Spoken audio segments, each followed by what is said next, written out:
Hello, and welcome to another teaching from 119 Ministries.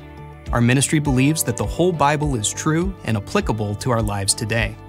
If you'd like to learn more about what we believe and teach, please visit us at testeverything.net.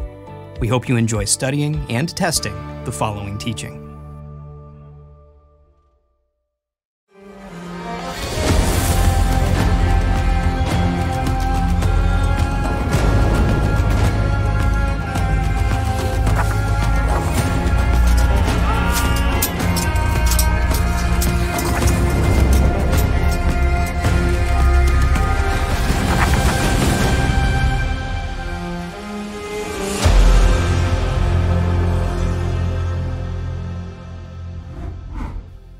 The Israelites are the people most prominently featured in the Scriptures, but other peoples are mentioned as well. In this series, we examine what the Scriptures and history tell us about these other peoples. Who were they? Where did they live? What was their culture like? And what did God have to say about them? In this teaching, we will focus on one particular people, the Canaanites. Who were the Canaanites? The Canaanites were descended from one of the grandsons of Noah, named Canaan. They called themselves Canaanites, but they were also called Sidonians, Phoenicians, Punics, and later in history, Carthaginians. During the time of Moses, the Canaanites occupied much of the land between the Mediterranean Sea and the Jordan River, the same land that God promised to Abraham and his descendants. Later, after Israel moved into the Promised Land, the Canaanites occupied the area that we now call Lebanon. The most prominent Canaanite cities were Tyre and Sidon, both of which were located on the eastern Mediterranean coast. Over time, they also founded many settlements and cities along the coastlines and islands of the Mediterranean Sea. What were the Canaanites known for? The word Canaanite in Hebrew is Kanaäni, which means a merchant.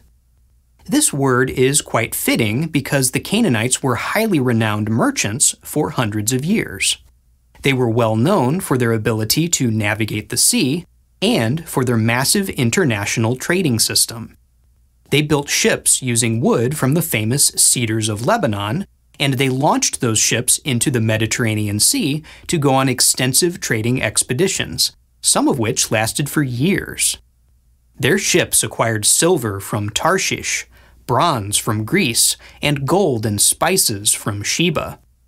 They also traded animals and human slaves with many nations across the Mediterranean region. They are also the first civilization we know of to circumnavigate the entire continent of Africa. The Canaanites were renowned for their production of blue and purple dye. They extracted this dye from the Murex trunculus snail, which lived along the eastern Mediterranean shore. This dye was rare and considered very valuable. It was coveted by and sold to wealthy people all over the world. This Canaanite dye is likely what was originally used to make the blue threads that God commanded the Israelites to put on the fringes of their garments, as we read about in Numbers chapter 15. Numbers 15, verse 38. Speak to the people of Israel and tell them to make tassels on the corners of their garments throughout their generations, and to put a cord of blue on the tassel of each corner. How did the Canaanites worship? Like many nations, the Canaanites worshipped numerous gods, and they honored these gods by sacrificing to idols. There were 3 Canaanite gods that were especially prominent. One was Baal-Hadad, the god of storms. Since the Canaanites depended so heavily on seafaring, it would have been important to them to appease the god who they believed could sink their ships with storms. The second prominent god was Astarte, the goddess of war and sex. The Hebrews referred to this goddess as Ashtoreth. The third prominent god was Melkart, the patron god of the city of Tyre. The way Melkart was worshipped was by cremating human remains at a sacred burial site called a Tophet. Many Tophets have been found both in Canaan and along the shores of the Mediterranean, and they typically have urns containing cremated human remains. These remains are mostly from infants or very young children. Archaeologists debate whether these children died naturally or whether they were killed as part of a religious ceremony, but what is not debated is that their bodies were burned as offerings to the god Melkart. The Bible calls Melkart Molech, and it tells us that some Israelites who fell into idolatry also burned their children as offerings to this god. Here's one example. 2 Kings 23, verse 10. And he defiled Topheth, which is in the valley of the son of Hinnom, that no one might burn his son or his daughter as an offering to Molech. The Canaanites went on to found the city of Carthage in northern Africa. Both historical texts and archaeology attest that the Carthaginians continued this ritual of offering the cremated bodies of their children. What did God say about the Canaanites? God warned Israel about the idolatrous practices of the Canaanites and forbade them from intermarrying with them because he did not want them to worship the Canaanite gods. God said that the Canaanites practiced all kinds of sexual immorality and commanded the Israelites not to follow those practices. God warned that the Canaanite religious practices were so vile that they even burned their children as sacrifices to their gods, and he forbid the Israelites from engaging in any of those religious practices.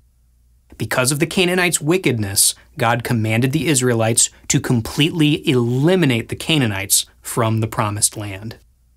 There are also two major prophecies about Canaanite cities. One is in Isaiah chapter 23, in which God said that Tyre and Sidon would be conquered by Assyria, but would regain their independence and economic power after 70 years. This is likely referring to the relationship the Canaanites had with the Assyrians through the 8th and 7th centuries BC, in which Tyre and Sidon paid tribute to the Assyrians. The other major prophecy is in Ezekiel chapter 27, in which God said that Tyre would be destroyed and never rebuilt. This prophecy came to pass in 332 BC, when Alexander the Great destroyed Tyre's walls and burned the city to the ground after a long siege. How did the Canaanites affect God's people?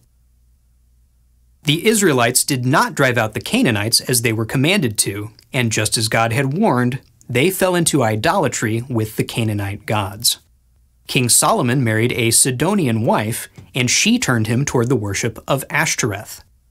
King Ahab married a Sidonian wife as well, the infamous Queen Jezebel, and she turned him toward the worship of Baal. The Israelites even built a Tophet where they burned their children. Because of their corruption and idolatry, God eventually drove the Israelites out of the land, just as he had commanded them to drive out the Canaanites. The Canaanites' behavior also affected who the patriarchs ended up marrying. Before there was a nation of Israel, Abraham insisted that his son Isaac should not marry a Canaanite woman. So he sent his servant to Aram Naharaim, where he found Rebekah. Isaac and Rebekah, likewise, did not want their son Jacob to marry a Canaanite, and so they sent Jacob to Padan Aram, where he married Leah and Rachel. If the Canaanites' behavior was not so reprehensible, then Isaac and Jacob may well have married Canaanite women who lived nearby, rather than traveling to distant lands to find their wives. Who were some significant Canaanites in the Bible? There are many significant Canaanites in the Bible. We already mentioned Jezebel, the Sidonian princess who turned King Ahab to the worship of Baal and persecuted the prophet Elijah. Another significant figure was King Hiram of Tyre, who made an alliance with King Solomon and supplied him with the materials for building the first temple. Another was Rahab, the prostitute from Jericho, who helped the Israelite spies who were scouting out her city before it was besieged. Rahab became a sojourner with Israel and was renowned for her courage and faith. Still another was a woman whose name we are not given, but to whom Yeshua ascribed great faith. In Matthew chapter 15, this Canaanite woman approached Yeshua and asked him to heal her daughter of a demonic oppression. Yeshua refused at first, saying that the children's bread should not be thrown to the dogs. She responded by saying that even the dogs get to eat the crumbs that drop from their master's table. After that, Yeshua commended her for her faith and healed her daughter, as she had asked. How did the Canaanites influence history? The Canaanites spoke a language that we now call Phoenician. The Phoenician language was very similar to both Hebrew and Aramaic. It used the same alphabet and also had very similar vocabulary and grammar.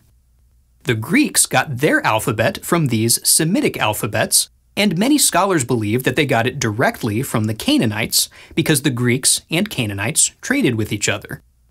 The same holds true of the Latin alphabet, which is what is used in many modern languages, including English. So it's likely that the reason we have the alphabet we are familiar with today is because of the influence of the Canaanites. As we mentioned before, the Canaanites founded the city of Carthage and became known as the Carthaginians. These Carthaginians waged numerous wars with Rome, called the Punic Wars, that lasted for over 100 years.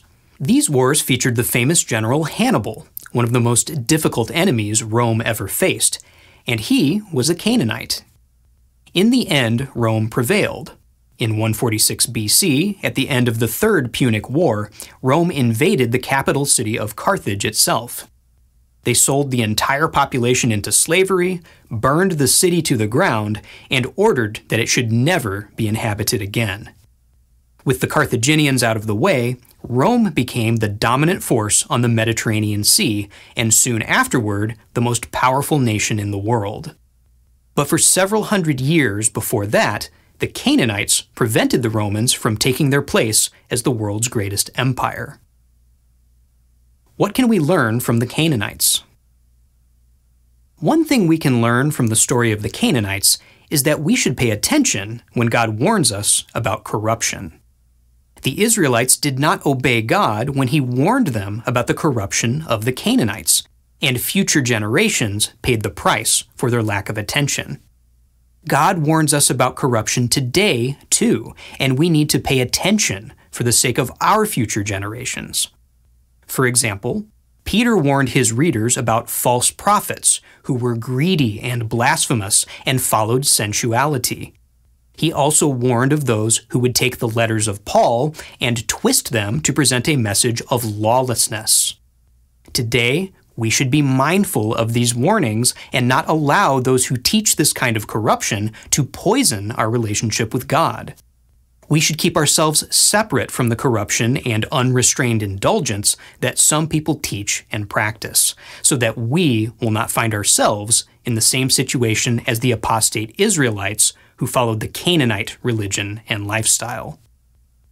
Another thing we learn from the story of the Canaanites is that God's plan of salvation is for everyone who has faith. The Canaanites were a terribly wicked people who committed horrific evils in service of their gods. God commanded the Israelites to wipe them out and not to intermarry with them. But the examples of Rahab and the Canaanite woman from Matthew chapter 15 show that even people from wicked and condemned nations can become God's children through faith.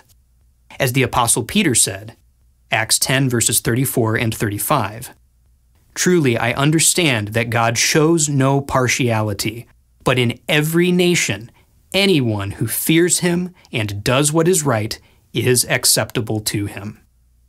We should always remember that everyone, no matter their ancestry and no matter their past, can turn to God and be saved. We pray you've been blessed by this teaching, and remember, continue to test everything. Shalom.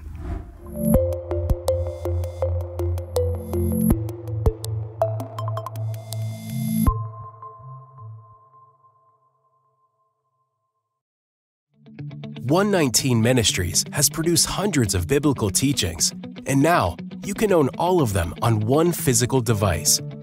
we're excited to announce that our entire video library in HD quality is now available on a flash drive.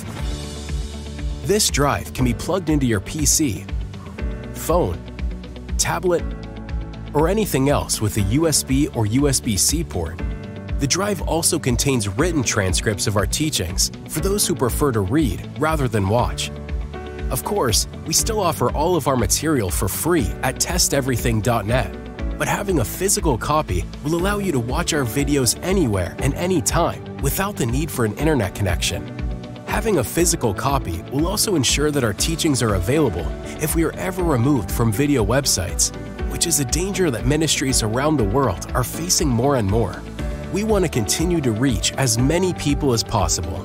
Now, you might be asking, but what about all the new teachings released every week? Well, in addition to receiving all our past teachings, your purchase comes with free updates for life. Each flash drive comes with instructions that will allow you to easily download and store new teachings as they are released. Or mail us in the flash drive once a year, and we will update it for you and send it back at no charge to you. We hope you are blessed by this new resource. And as always, any proceeds our ministry receives goes right back into producing more teachings. Get your 119 flash drive today by going to 119flashdrive.com.